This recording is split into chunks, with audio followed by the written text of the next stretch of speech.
নমস্কার প্রিয় ভাই বোন, এর আগের ভিডিওতে আমি তোমাদেরকে জানিয়েছিলাম যে আমাদের দেশে যে সমস্ত ভাইয়েরা নিজেদেরকে প্রভু যিশুর লোক বলে দাবি করে, বাস্তবে দেখা যায় যে তারাই কিন্তু প্রভু যিশুর নামে যত ভুলভাল প্রচার আমাদের দেশের চারিদিকে করে বেড়াচ্ছে।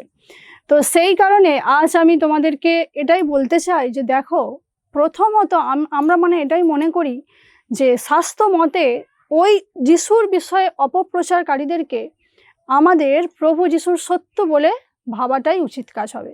শুধু তাই নয়, সেই সঙ্গে তাদের এই অপপ্রচারগুলিকে নিজেদের সর্বশক্তি দিয়ে প্রতিহত করাটাই হবে আমাদের জন্য উপযুক্ত কাজ।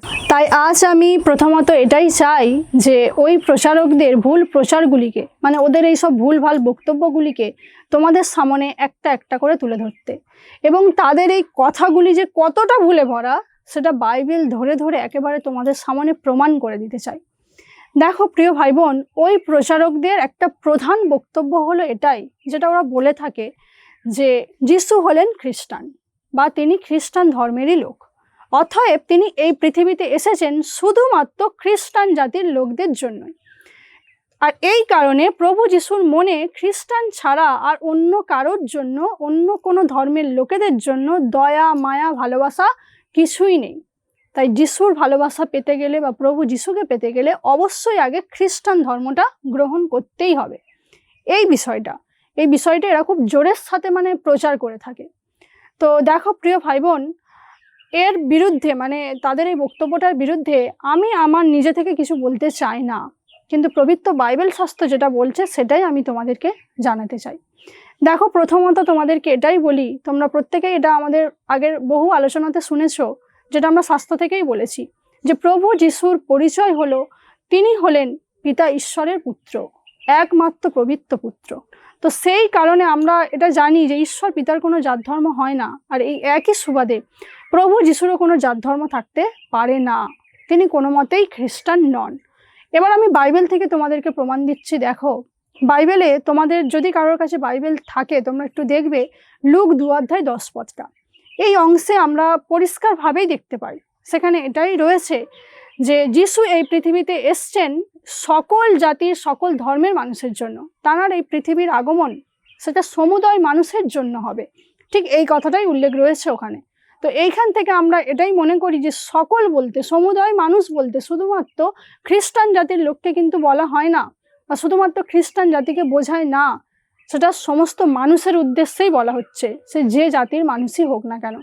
তো অতএব এখান থেকে আমরা খুব সুন্দরভাবেই প্রমাণ পাই যে প্রভু যিশু হলেন সবাকার, তিনি হলেন সবাকার, তিনি শুধুমাত্র খ্রিস্টানদের নয়।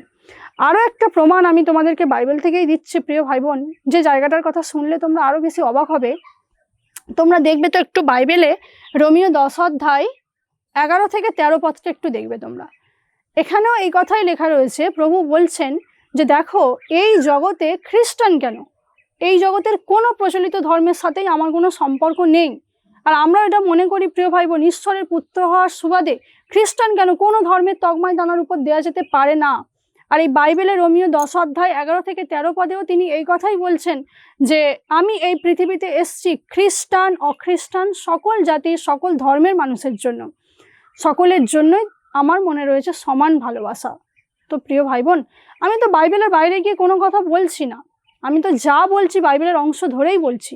তো এই অংশগুলো থেকে কি পরিষ্কারভাবে প্রমাণ হয় না যে তিনি হলেন সবাকার, তিনি সকলের জন্যই এসছেন?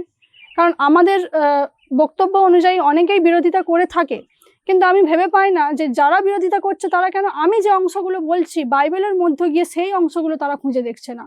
আমি অনুরোধ করব প্রিয় ভাই বোন, যে অংশগুলো বাইবেলের অধ্যায়পদ ধরে ধরে আমরা জানাচ্ছি, তোমরা সেই অংশগুলোকে একটু খুঁজে দেখো, এবং ওই অংশের প্রকৃত মানেটা কি বলতে চাইছে সেটাও তোমরা একটু বোঝার চেষ্টা করো।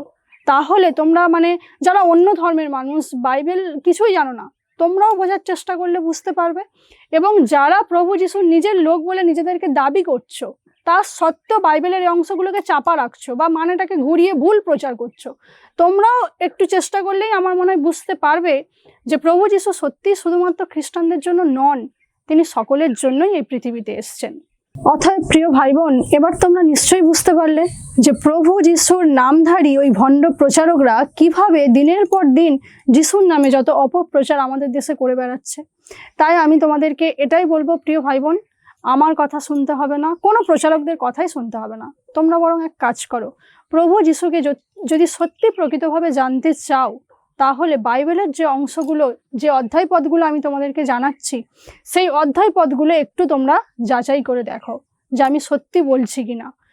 আমার মনে হয় সেটাই তোমাদের জন্য উচিত কাজ হবে, আর তাতে তোমাদেরও ভালো হবে, আমাদেরও সুবিধা হবে।